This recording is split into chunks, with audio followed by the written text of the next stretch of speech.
Alors, le gaz et le pétrole ne sont pas exploités sous forme de matière première, mais ils sont transformés et ces transformations déjà se font dès le forage, dès la production.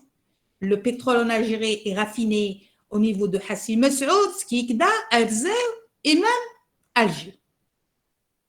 L'origine des hydrocarbures, c'est une dérivation du pétrole qui est lui-même un mélange complexe d'hydrocarbures. Comment ils sont obtenus ces hydrocarbures?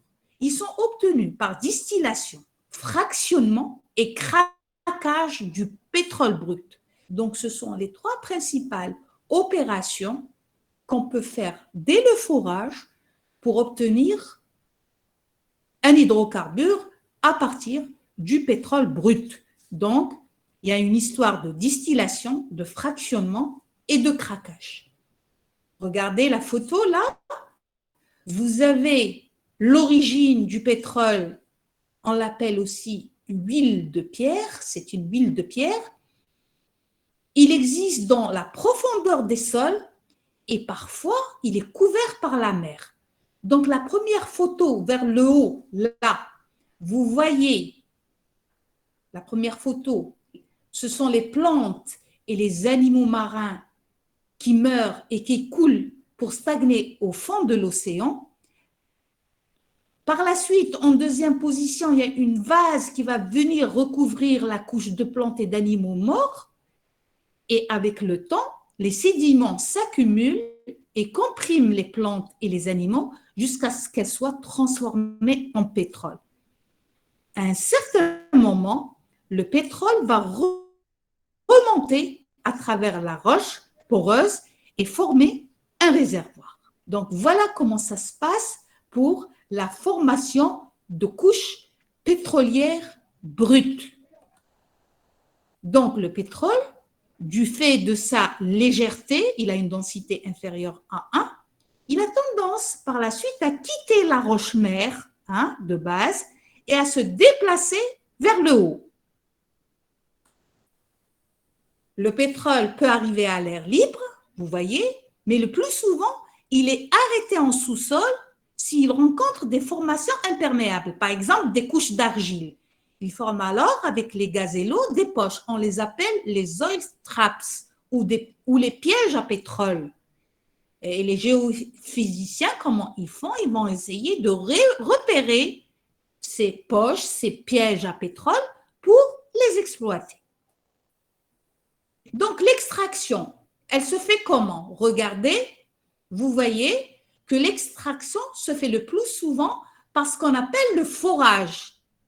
Le forage, vous voyez une station ici de forage qui nécessite un trépan, qui est un engin qui va pomper en profondeur le pétrole brut par le biais de tubes creux qui constituent des sondes. Ce sont des sondes qui vont aspirer vers le haut, par le biais de ces puits, le pétrole brut.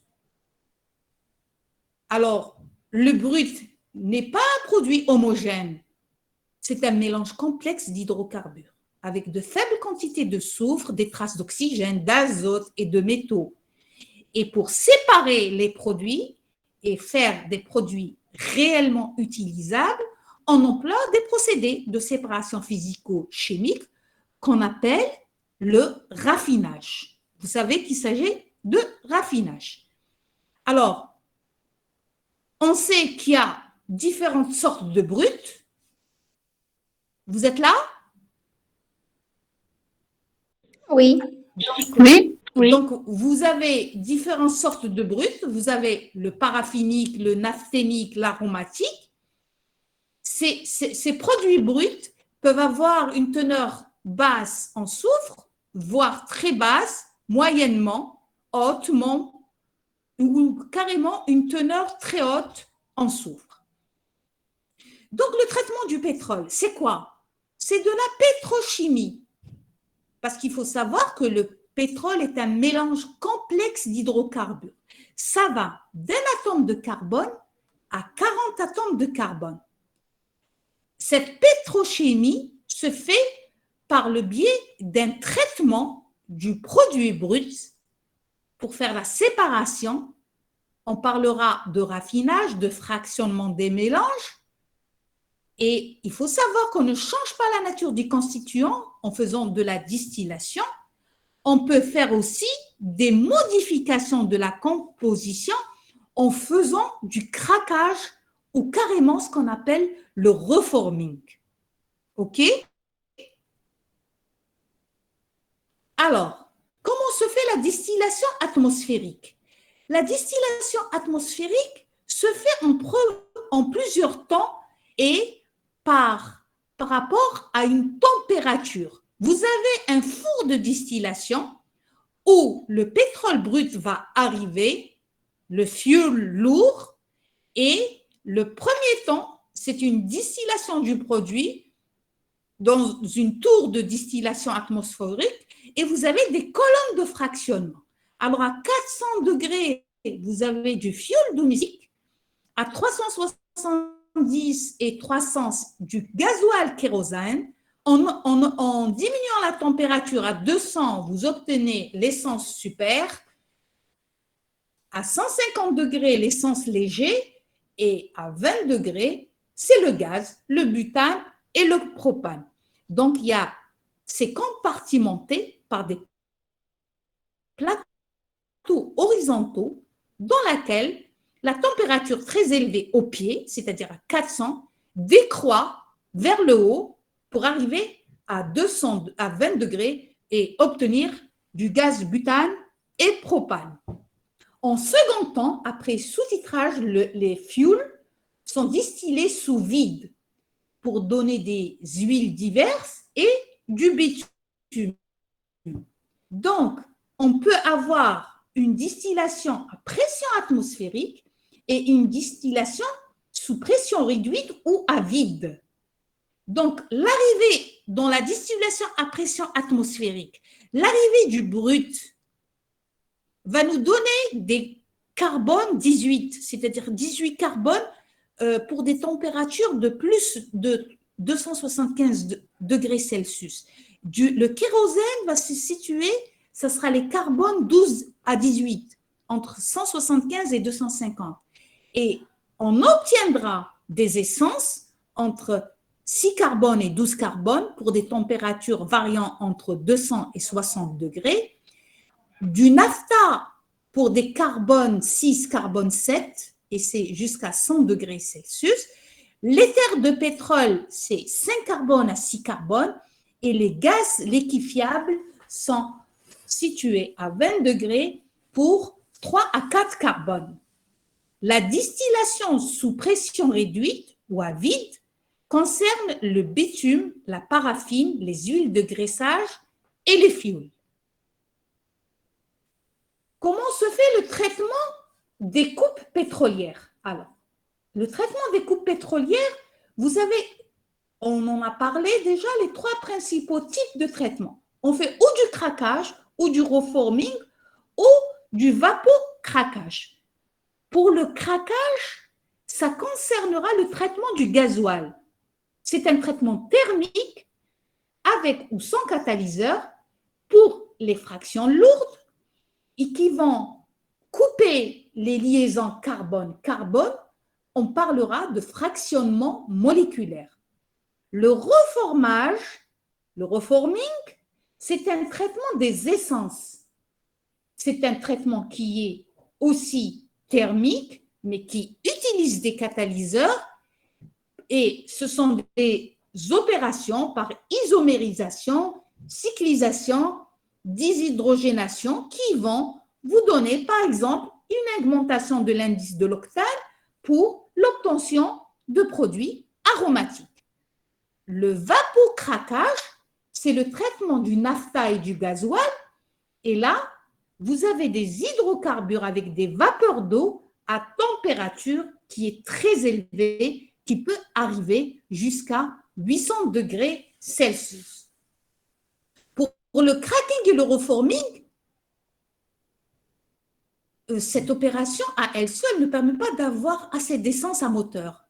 Et pour répondre à la demande, on a transformé en brisant les molécules lourdes, produits en essence, c'est ce qu'on appelle le cracking. Et comment ça se passe? C'est faire porter rapidement les produits à une très haute température en les comprimant en présence de catalyseurs ou d'hydrogène. Et les essences qu'on obtient, ils vont avoir un haut indice d'octane, ce qui améliore leur pouvoir antidétonant. C'est comme ça qu'on arrive à avoir de l'essence antidétonant. Et ce résultat a conduit à faire subir ce qu'on appelle le cracking à des essences ordinaires pour améliorer leur qualité, et c'est ce qu'on appellera le reforming. Est-ce que cette terminologie commence à... Est-ce que vous commencez à vous habituer à cette terminologie? Est-ce que vous m'avez compris quand je parle de cracking, de reforming? Allô, allô? C'est nouveau, mais on essaye. C'est nouveau. Regardez, je vais avancer, je vais expliquer, je reprendrai à chaque fois, je vais revenir à l'arrière, reprendre jusqu'à ce que vous compreniez le principe. Mais nous, l'objectif de notre cours, c'est que vous sachiez comment elle est faite la classification des hydrocarbures. Jusqu'à maintenant, je suis en train de faire que des rappels sur une terminologie utilisée dans le traitement pétrochimique du pétrole brut. Alors, la composition des carburants. Alors, on vous dit que les carburants sont des mélanges de plusieurs dizaines d'hydrocarbures. Vous avez les alcanes, les alcènes, les aromatiques. Et je vous dis que l'essence renferme surtout des alcanes. C'est-à-dire que l'essence, il est léger en carbone. Donc, par exemple, le naphtha, ça va être de 5 carbones à 10 carbones. Avec l'octane, on a 8 carbones comme hydrocarbures moyens. Et il faut savoir que l'essence renferme aussi 1% environ de benzène, de toluène et de xylène. Le kérosène, par contre, vous êtes entre 10 carbones et 13 carbones. Pour le gasoil, vous allez être entre 13 carbones et 20 carbones. Le white sprit, c'est un mélange complexe qui n'a pas de composition standard. Il renferme entre 80 à 85% d'alcanes aliphatique et cyclique. Et ça va être essentiellement 10 carbones, 11 carbones, 12 carbones et entre 15 à 20% d'hydrocarbures aromatiques.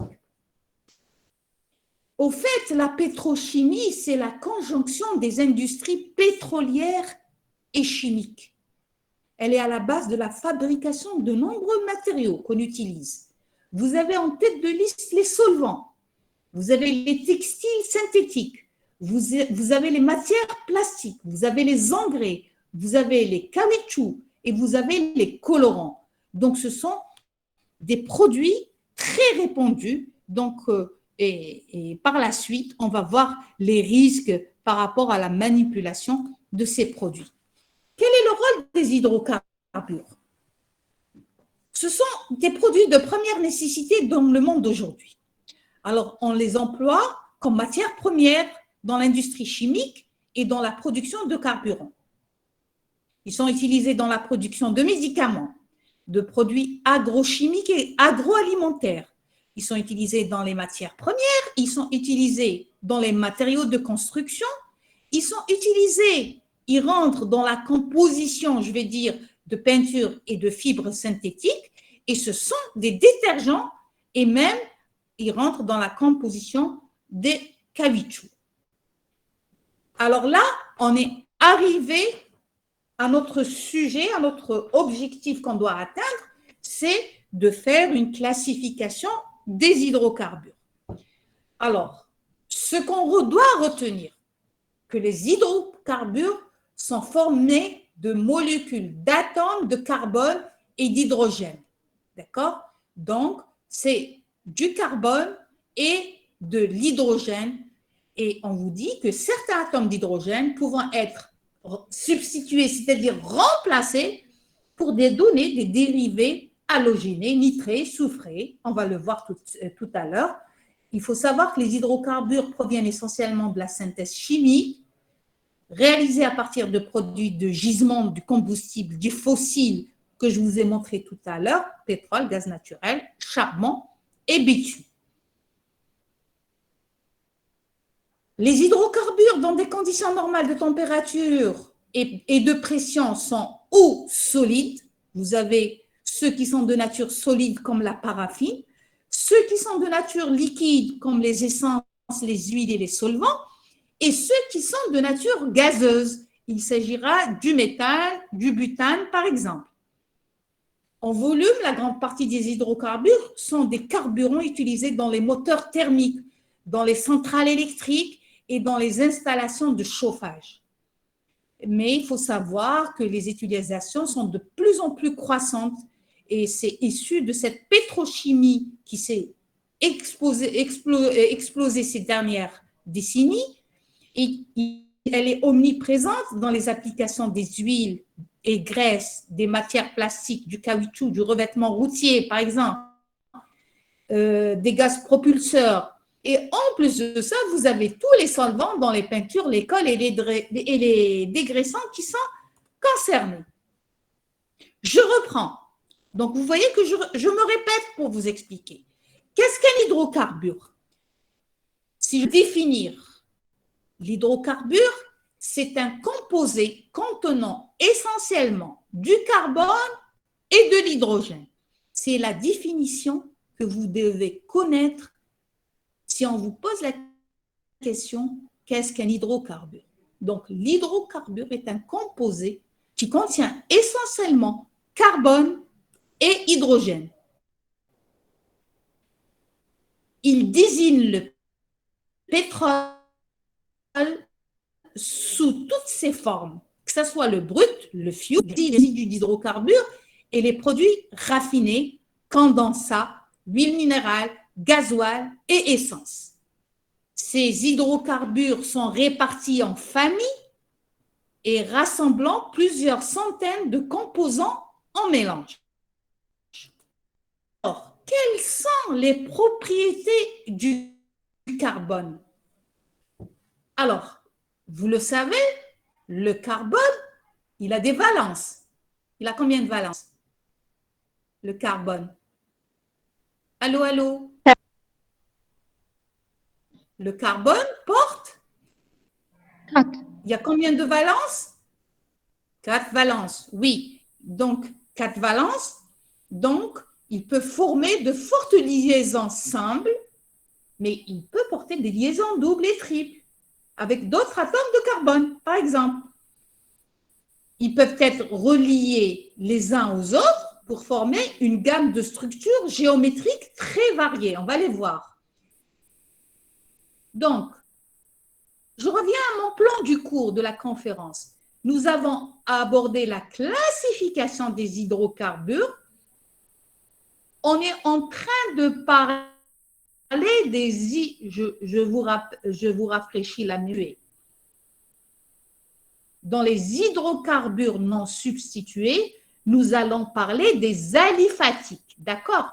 Donc, la formule brute, les formules brutes plutôt, que vous devez retenir, les formules générales sont CnH2n plus 2 pour les alcanes, CnH2n pour les alcènes et CnH2n moins 2 pour les alcynes.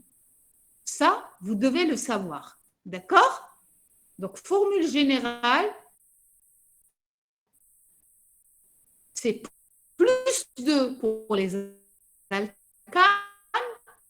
2N pour les alcènes, moins 2 pour les alcynes. Regardez avec moi là. Vous avez le méthane.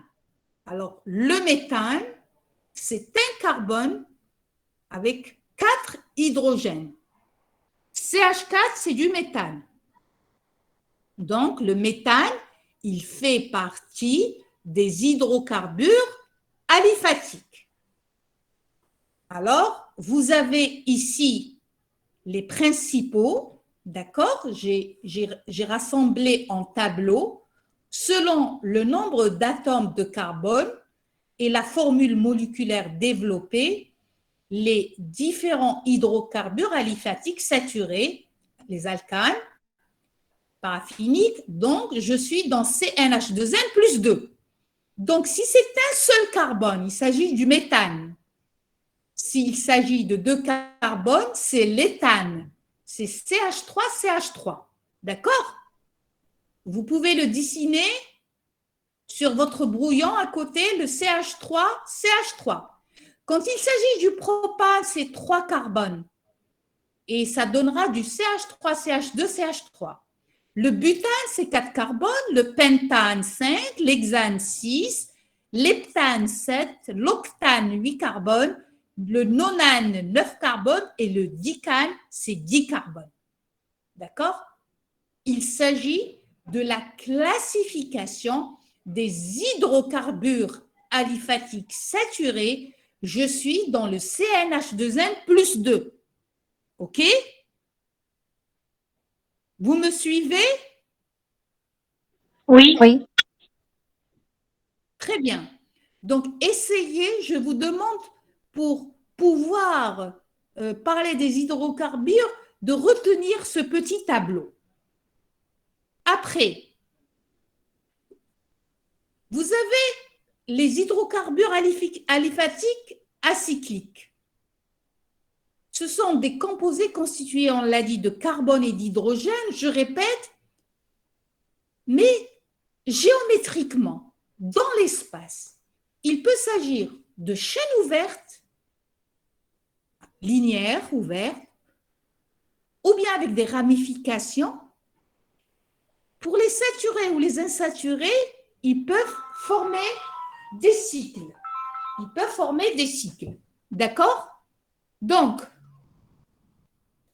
les hydrocarbures aliphatiques sont des composés, on l'a dit, constitués de carbone et d'hydrogène. La nomenclature est la suivante. Alors, les paraphiniques, on a dit que c'était des alcanes, c'est les saturés. Les éthyliniques, c'est des alcènes, ils sont insaturés, ayant une ou plusieurs doubles liaisons carbone. Et les alcynes, ce sont des insaturés avec une ou plusieurs, voire triples liaisons carbone. Donc, la formule générale, retenez-la, elle est en rouge devant vous. Le méthane, principal constituant du gaz naturel, c'est du CH4. Et les composés chimiques obtenus par craquage, distillation, fractionnement du pétrole, c'est l'éthane, le C2H, le propane, CH, C3H8, le butane, C4H10, le pentane, l'hexane, l'heptane, l'octane, comme je vous l'ai montré sur le tableau. Or, il faut savoir aussi qu'on retrouve principalement les alcanes dans les carburants, kérosène, essence et gasoil. Alors, retenez que selon leur nature, d'un carbone à 4 carbones, ça va être des gaz. D'accord? À partir de 5 carbones jusqu'à 8 carbones, ça va être des liquides volatiles. Et de 9 carbones à 16 carbones, ça sera des liquides qui sont peu volatiles. Et au-delà de 16 carbones, là, on va être dans les solides. Il faut savoir qu'ils ont une action narcotique pour les plus solides. L'action narcotique, elle est inexistante pour le méthane. La croissance de l'action narcotique, elle va être avec le poids moléculaire des hydrocarbures gazeux ou liquides de bas point d'ébullition. Et il faut savoir que les paraffines sont sans action narcotique. Donc, ceux qui ont une action narcotique plus marquée que pour les alcanes, c'est quand il y a la double liaison. Et l'action narcotique marquée se fait avec la triple liaison. On a vu les hydrocarbures aliphatiques. Maintenant, regardez le plan pour ne pas se perdre dans la classification. On va aborder les alicycliques, les cycloalkènes cycloalcanes, les cycloalcènes, les triptanes, d'accord? Vous voyez, à chaque hydrocarbure, vous voyez ici, aliphatique, il peut correspondre à un hydrocarbure alicyclique, c'est-à-dire cyclique, qui forme, les molécules se ferment sur elles-mêmes. Les cyclanes comme les cyclohexanes, les cyclopropanes, vous les voyez, chaque angle du cycle représenté par un atome de carbone. Regardez le cyclobutane, vous avez, pour le cyclobutane, vous avez un carbone, 2 carbones, 3, 4 carbones, d'accord, formant le cyclobutane avec des liaisons hydrogène. Maintenant, pour le méthylcyclopropane, vous avez combien de carbones? 1, 2, 3 qui forment un cycle et une ramification méthyle pour un carbone. Donc, les hydrocarbures alicycliques, ce sont les cyclaniques, les cycloalcanes, et les 3 principaux éléments de la série, vous avez le triangle avec un carbone là, un carbone là, un carbone là, formant le cyclopropane, et vous avez le carré formant le cyclobutane avec 4 carbones aux 4 angles, et vous avez le cyclohexane avec 6 carbones aux 6 angles. OK? Donc, ce sont des schémas qu'il faut retenir. Donc, pour les différents types d'hydrocarbures, vous avez les non substitués. Parmi les non substitués, on a vu qu'on avait les hydrocarbures aliphatiques, les hydrocarbures alicycliques, comme on a vu sur les schémas qui forment des cycles, et vous avez les hydrocarbures aromatiques simples. Alors, les hydrocarbures aromatiques simples, c'est l'exemple du benzène, du toluène et du xylène. Et vous avez aussi les hydrocarbures aromatiques polycycliques, donc ce sont plusieurs sphères qui vont se coller, comme le naphthalène, d'accord? On va voir les schémas tout à l'heure. Donc, ce qu'il faut retenir, qu'il existe plusieurs enchaînements possibles. Les hydrocarbures, quand ils sont en forme linéaire, d'accord? Voyez là, ça c'est la forme linéaire où chaque atome de carbone n'est lié qu'à 2 autres atomes de carbone, vous voyez, double liaison au plus. C'est le cas de cet exemple, le propadiène, d'accord? Là, on parle d'hydrocarbures linéaires, mais vous avez aussi les hydrocarbures ramifiés où vous avez plusieurs atomes de carbone liés à plus de 2 autres atomes de carbone, comme les isooctanes, on va le voir tout à l'heure sur les schémas, et vous avez des hydrocarbures cycliques où la chaîne carbonée se referme sur elle-même. Je vais vous montrer. Regardez. Là, qu'est-ce que vous avez? Vous avez le 2,2,4-triméthylpentane. Pourquoi? Expliquez-moi. Pourquoi si c'est du 2,2,4-triméthylpentane? Parce que regardez, vous voyez ici, vous avez un carbone, 2, 3, 4, 5. Donc, c'est un pentane. OK? Vous me suivez? Donc, c'est un pentane parce qu'il y a 5 carbones, mais vous avez ici, au niveau du carbone numéro 2 et au niveau du carbone numéro 4, des ramifications. Donc, 2, 4, triméthyle, parce qu'il y a 3 méthyles. Il y a 1, 2, 3 méthyles. 3 ramifications. OK? Donc, vous voyez que c'est le 2,2 parce qu'il y a 2 méthyles sur le carbone 2 et 1 méthyle sur le carbone 4 qui fait qu'il s'agit du 2,2,4-triméthylpentane. On va voir un autre exemple, vous allez vous habituer. Il faut savoir qu'il s'agit d'isomères. Vous avez toujours une chaîne principale et vous avez des ramifications. OK? La ramification, c'est un substituant ou un radical qui est accroché à la chaîne principale.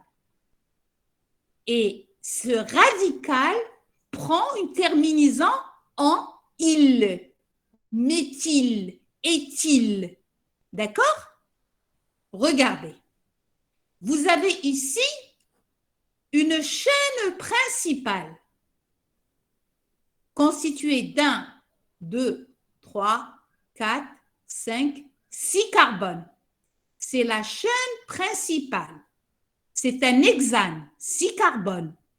Mais vous avez une ramification ici. Vous avez un méthyle ici. Il est en quelle position? Si on compte de ce côté, c'est très bien, il est en position 3. Parce qu'il faut toujours compter du côté le plus court pour arriver à la ramification. Donc, les indices indiquant l'emplacement des radicaux doivent être les plus petites possibles. Donc, quand vous faites votre lecture, vous commencez à faire la lecture pour arriver au radical par la partie la plus courte. Si je démarre d'ici, je suis au 3e carbone. Mais si je démarre d'ici, donc je suis au 4e carbone. Donc, il faut que je démarre de ce côté. Donc, c'est le 3-méthylhexane. Hexane parce que sur la chaîne principale, il y a 6 carbones. Vous avez compris? Oui. Très bien. Alors, regardez. Je vais encore expliquer cette isomérisation. Regardez ici. Dans cette formule, vous avez combien de carbone? Vous avez 1, 2, 3, 4, 5, 6. Et vous avez votre ramification là. Donc, la lecture, elle commence d'ici. Donc, il est en position 1, 2, 3. D'accord? Et donc, c'est du 3-méthylhexane. Regardez cette formule.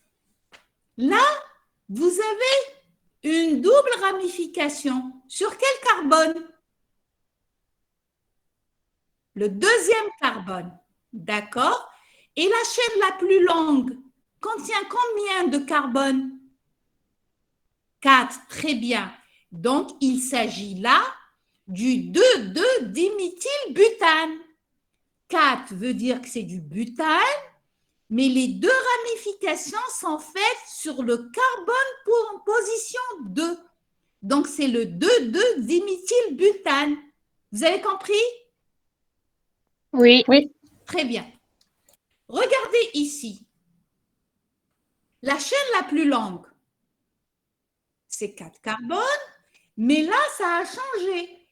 Les 2 carbones de ramification ne sont pas sur le 2. Là, ils sont plutôt en position 2, 3. Donc, c'est du 2, 3 diméthylbutane. OK? Oui. Très bien. Je vous donne quelques exemples. Regardez ici. La première molécule, c'est de l'octane. L'octane, dans sa formule brute, c'est C8H8. Et vous remarquez que vous avez 1, 2, 3, 4, 5, 6, 7, 8 carbones. D'accord? Et 18 hydrogènes. C'est la formule brute de l'octane. Regardez ici. C'est 1, 2, 3, 4, 5. D'accord? Donc, on est dans du pentane, vous êtes d'accord? Et vous avez des ramifications sur le carbone 2 et le carbone 4, 2 ramifications sur le carbone 2, donc ça fait 2,2, c'est le 2,2, 4 triméthyle, parce que 3 ramifications, triméthyle pentane, qu'on appelle aussi de l'isooctane. C'est l'isomère de l'octane. On va passer aux hydrocarbures aromatiques simples. On parlera du benzène, du toluène et du xylène. D'accord? Alors, voyez les photos, les images des hydrocarbures aromatiques.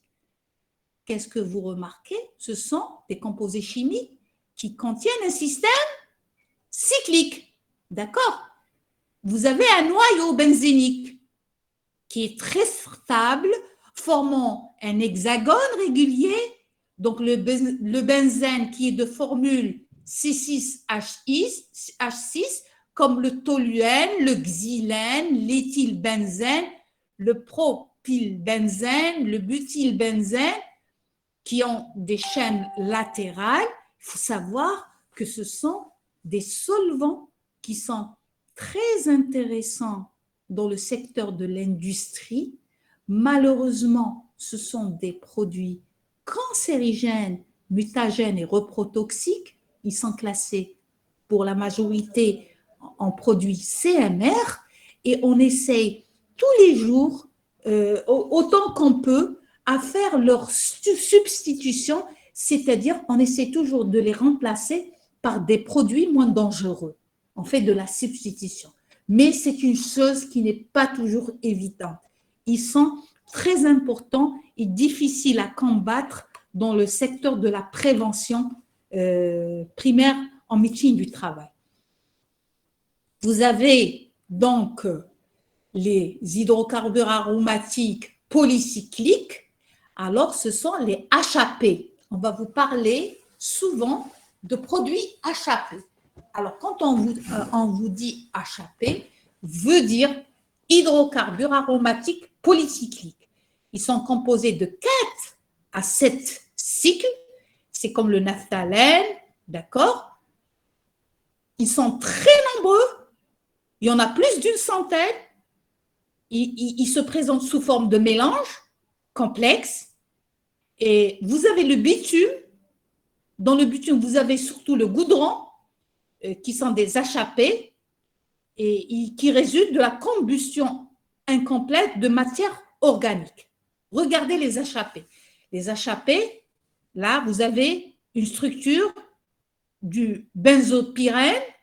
Vous voyez, schématiquement, architecturalement parlant, comment sont constitués les hydrocarbures aromatiques polycycliques, les HAP. Alors, je reprends. On révise un peu ensemble. Les différents types d'hydrocarbures. Vous avez l'hexane, là. 1, 2, 3, 4, 5, 6. Vous avez l'heptane. 1, 2, 3, 4, 5, 6, 7. Ce sont des formes linéaires. Alors, on passe au cyclo. Là, vous avez le cyclohexane avec 6 carbones. Là, vous avez le benzène avec son noyau, le toluène, le cumène et la molécule de styrène. Je ne vous demande pas d'apprendre par cœur les formes anatomiques moléculaires, mais que vous sachiez faire la différence dans la classification. D'accord? Maintenant, pour les hydrocarbures substitués, alors quand on parle de substitution, c'est-à-dire qu'il y a de l'hydrogène qui a été remplacé par autre chose. Dans les hydrocarbures substitués, vous avez les oxygénés et les halogénés. Quand je parle d'hydrocarbures oxygénés, ça veut dire qu'il y a au moins un atome d'oxygène qui a intervenu. Et quand je parle des hydrocarbures halogénés, il y a un atome halogène, que ce soit du chlore, du fluor, de l'iode ou du brome, qui a intervenus. Alors, dans les oxygénés, vous avez les familles des alcools, d'accord? Vous êtes là? Oui. Oui. Je sais que je vous ai assommé. C'est une classification assez ardue, mais si vous la reprenez ce soir seule, vous allez vous rendre compte que c'est très simple. D'accord? Et si vous faites l'acquisition de cette conférence dans les 2 jours, ça y est, ça va rester dans votre tête. Donc, je vous invite, moi, ce soir, je vais vous envoyer tout de suite la conférence. Essayez de la revoir une deuxième fois comme un exercice, d'accord? Et vous allez vous rendre compte que c'est une classification très, très simple. OK? Donc, dans les oxygénés, vous avez, on a dit, les alcools, la famille des alcools, dans laquelle on retrouve le méthanol, l'éthanol. Vous avez les cétones, comme l'acétone. Vous avez la famille des éthers de glycol. Vous avez la famille des éthers éthyliques. Et vous avez les esters, comme l'acétate. D'accord? Voyez ici les solvants hydroxylés.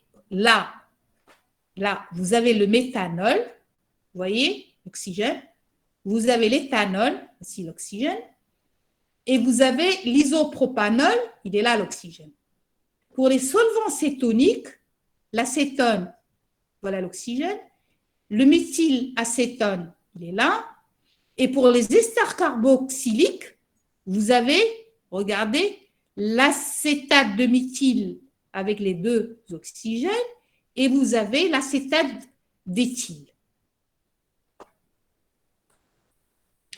Pour les halogénés, je vous ai dit, il ne s'agit plus d'oxygène, mais d'autres produits comme le chlore, le brome, l'iode.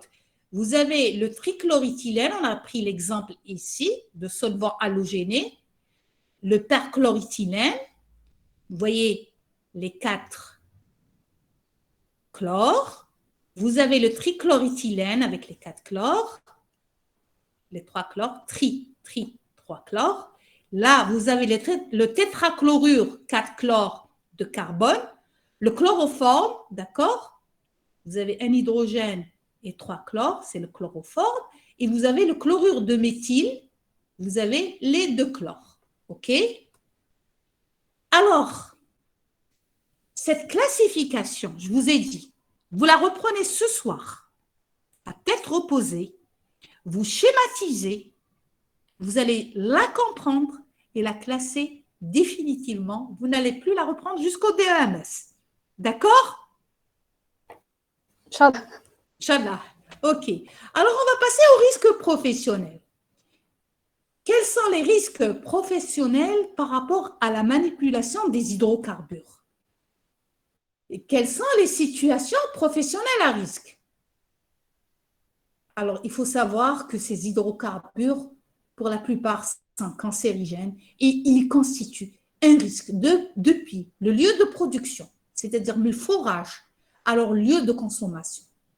Ils font l'objet de traitements chimiques, de stockage, de transport, d'utilisation, et à chaque stade surviennent de graves risques chimiques, en plus des risques d'incendie et d'explosion pour les travailleurs qui les manipulent.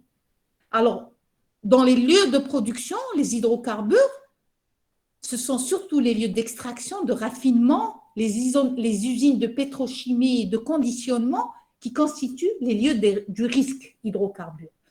De même que pour le lieu de stockage, les installations de chargement, de déchargement dans les navires, dans les wagons, dans les citernes routières, dans les stations de pompage, dans les dépôts d'hydrocarbures, dans les réservoirs des usines, dans les chaufferies, dans les centrales électriques, dans les cuves des stations-service, tous ces endroits sont des endroits à risque d'intoxication par les hydrocarbures. Le transport des hydrocarbures par les camions wagons-citernes que vous avez déjà vus sur les autoroutes et par les navires pétroliers aussi, par les gazoducs sur les navires, chacun de ces moyens de transport présente des risques de fuite et d'accidents graves. Alors, l'utilisation des hydrocarbures, elle est énorme. Il existe plusieurs milliers de solvants organiques. Certains sont d'usage courant, auxquels de très nombreux travailleurs sont exposés.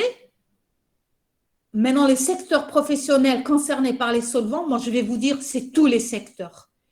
Même si vous êtes peintre et que vous introduisez une peinture ou un décapant, un solvant pour vous nettoyer les mains, au stade de la production jusqu'au stade de l'utilisation, donc peinture, vernis, résine, les cols, les encres, les parfums, les dégraissants des métaux et des textiles, les propulseurs de nombreux aérosols, les produits pharmaceutiques, le cosmétique, les pesticides, le traitement du bois, donc dans la menuiserie, le secteur de la menuiserie, et toutes les industries du cuir, du plastique, du caoutchouc constituent des secteurs où il y a un risque d'intoxication par les hydrocarbures.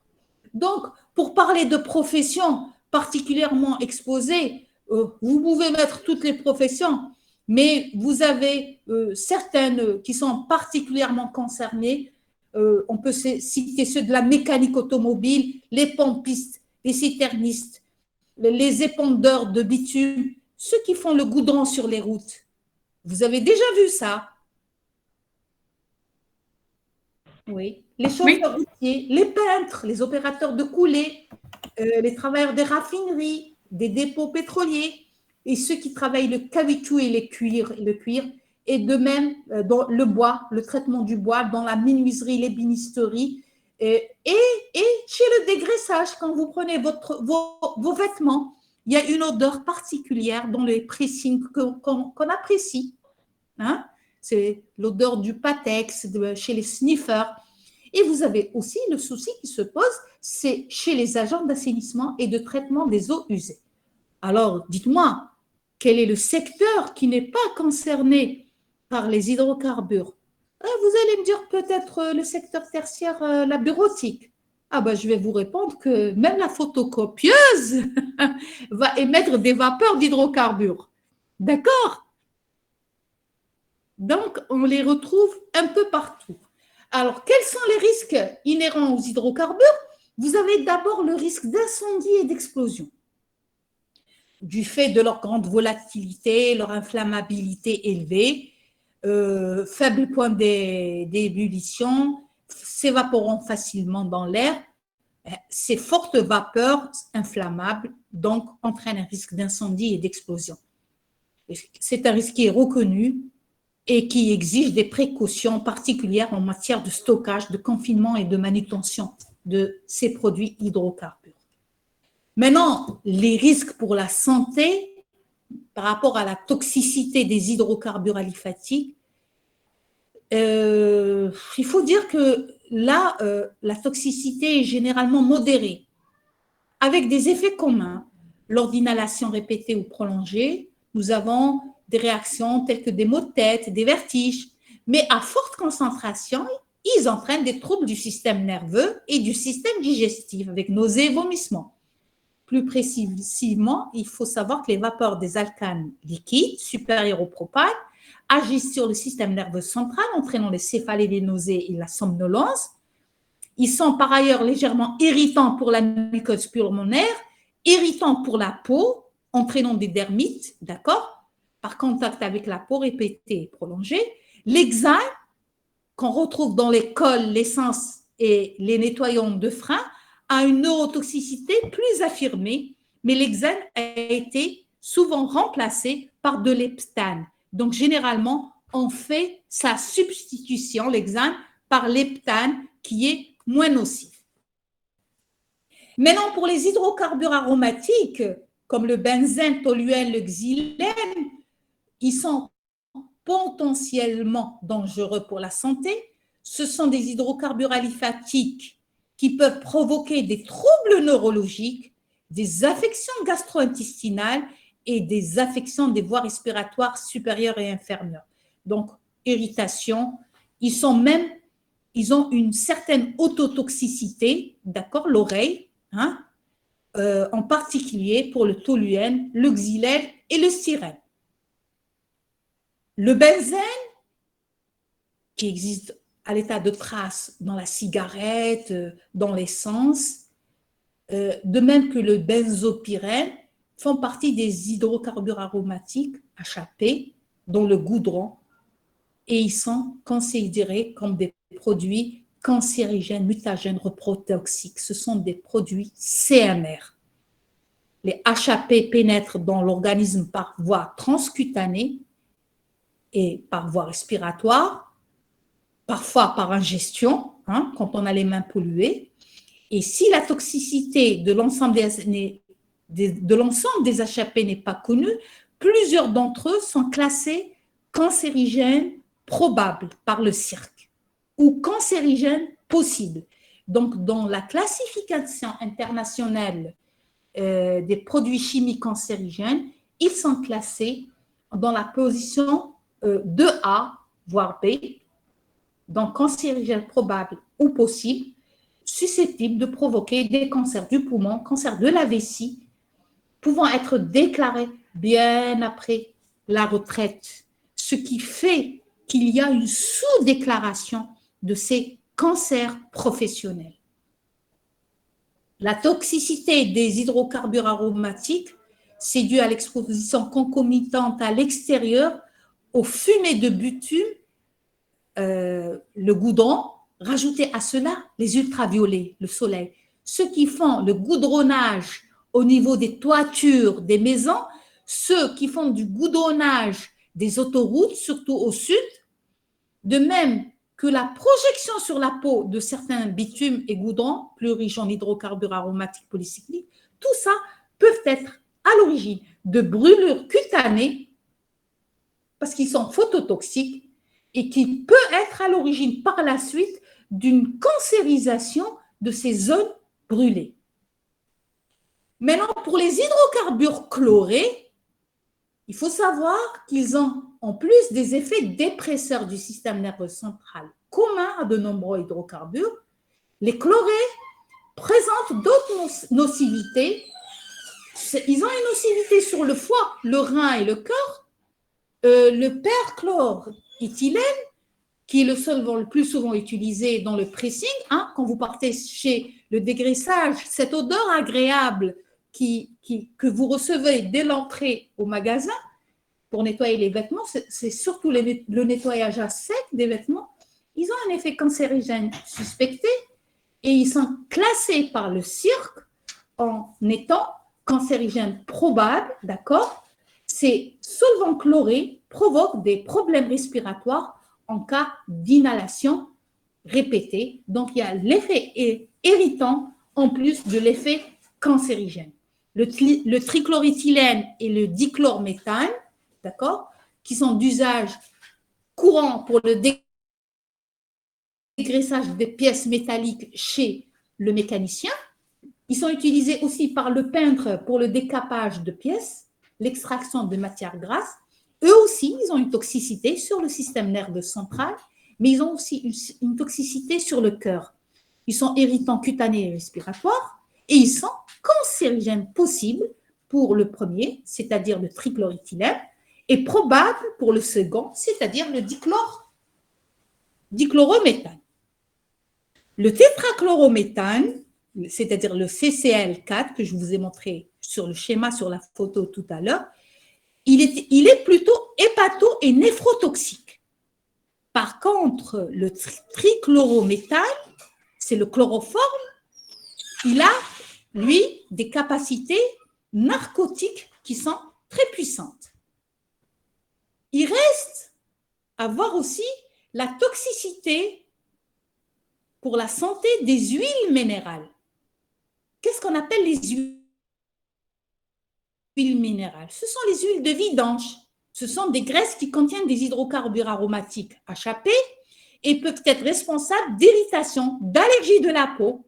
Ils sont aussi cancérigènes probables pour le CIRC, pour certains d'entre eux comme le benzopyrène, et le contact cutané avec ces huiles est susceptible de provoquer des dermatoses, des eczémas, des irritations cutanées qui se traduisent par des rougeurs sur le dos de la main et entre les doigts, des démangeaisons, il y a du prurite, il y a des fissures, il y a de la desquamation, il y a des crevasses et le contact répété peut donner une acné professionnelle.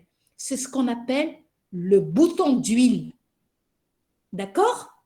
Vous entendrez parler des boutons d'huile. Donc, c'est aussi les huiles de plein couple pour l'usinage des métaux qui peuvent être aussi contenir des HAP qui sont cancérigènes par contact cutané, susceptibles de provoquer des dermites et des dermatoses. Vous avez les huiles de coffrage utilisées par les maçons qui peuvent provoquer aussi ce qu'on appelle les folliculites acnéiformes.